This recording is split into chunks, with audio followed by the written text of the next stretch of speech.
बिहार की सामाजिक सुरक्षा पेंशन योजना के लाभार्थियों के खाते में रुपए पहुंच गए हैं।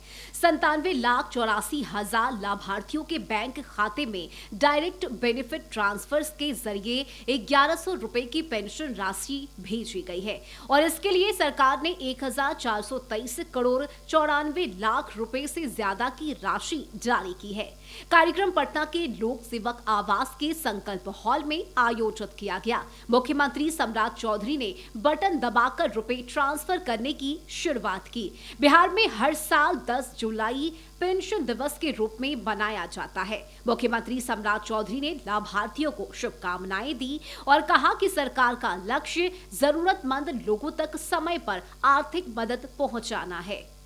और ये लगातार 10 तारीख को मिले, इसके लिए लगातार सभी पदाधिकारी जिला स्तर पर काम कर रहे हैं, प्रदेश स्तर पर काम कर रहे हैं और भी जितने लोग हैं जिनका छूट गया है, सरकार का स्पष्ट निर्देश है कि एक एक व्यक्ति को चिन्हित करें।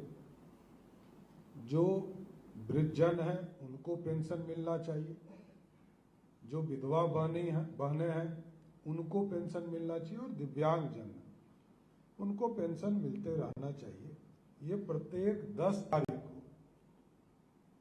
आज लगभग 97,84,036 लोगों को लगभग 1,423 करोड़ रुपया देकर उनके जीवन में खुशहाली लाने का प्रयास किया जा रहा है। बुजुर्गों, विधवा और दिव्यांगों के बैंक खाते में हर महीने की 10 तारीख को 1100 रुपए की पेंशन आनी शुरू हो गई है और इसके लिए उन्हें किसी सरकारी कार्यालय का चक्कर नहीं लगाना होगा। इस बार भेजी गई राशि में राज्य की तीनों सामाजिक सुरक्षा पेंशन योजना के तहत जून 2026 की पेंशन शामिल है। साथ ही राष्ट्रीय सामाजिक सहायता कार्यक्रम यानी NSAP की तीनों योजनाओं के तहत मई और जून 2026 की पेंशन भी लाभार्थियों के खाते में भेजी गई है। पेंशन की राशि मिलने पर लाभार्थी काफी खुश नजर आए। सरकार धन्यवाद नहीं धन्यवाद है, लेकिन इसीलिए तो आज भी फिर कदम पर रखने के लिए तैयार हम 400 से 11 हुआ है तो बहुत खुशी की तो बात है, क्योंकि पहले सोचना पड़ता था, अब सोचना नहीं पड़ता है। अब जो भी इच्छा होता है हम लोग खाते हैं और इसके लिए माननीय मुख्यमंत्री जी को बहुत बहुत धन्यवाद देते हैं। 400 से 1100 रुपया पेंशन बढ़ गया तो ये लोग खुश है। ये पैसा का यूज अपने शिक्षण, प्रशिक्षण, किताब कॉपी और अन्य ट्यूशन फीस में खर्च करते हैं। तो इन लोग के लिए बहुत खुशी की बात है कि भाई सरकार आज इनको 400 से 1100 रुपया दे रही है।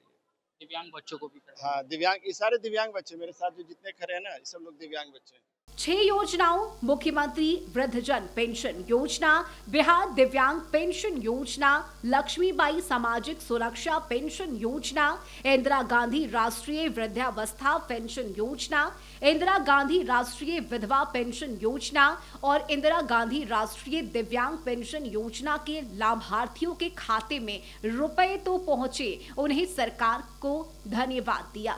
पोस्ट ऑफिस जाके मिलता था, जाना पड़ता था लेने के लिए। उसके बाद 400 रुपया हुआ, उसके बाद 1100 रुपया हुआ, वो हमको खाता में मिलता है।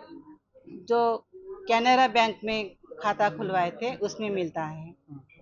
हम मुख्यमंत्री का बहुत बहुत धन्यवाद मानते हैं। पहले 400 रुपया हमको मिलता था, कुछ भी नहीं होता था। अब 1100 रुपया खाता में आता है मुख्यमंत्री का, इसके लिए बहुत बहुत धन्यवाद देते हैं। और 1100 रुपया हम कभी मोबाइल चार्ज कर लेते हैं, कभी साग सब्जी घर में लेकर दीजिए, कभी पोता पोती है उसको थोड़ा चाय बिस्कुट, चना बिस्कुट देते हैं। सम्राट चौधरी, सरकार ने तय कर दिया है कि अब लोगों को पेंशन के लिए इंतजार नहीं करना होगा, बल्कि हर महीने की 10 तारीख को बैंक खाते में रुपए आ जाएंगे। DBT प्रणाली के जरिए राशि सीधे बैंक खातों में पहुंच जाएगी, जिससे लाभार्थियों को बड़ी सुविधा भी मिल रही है, साथ ही पारदर्शिता भी बढ़ी है। ब्यूरो रिपोर्ट, कशिश न्यूज।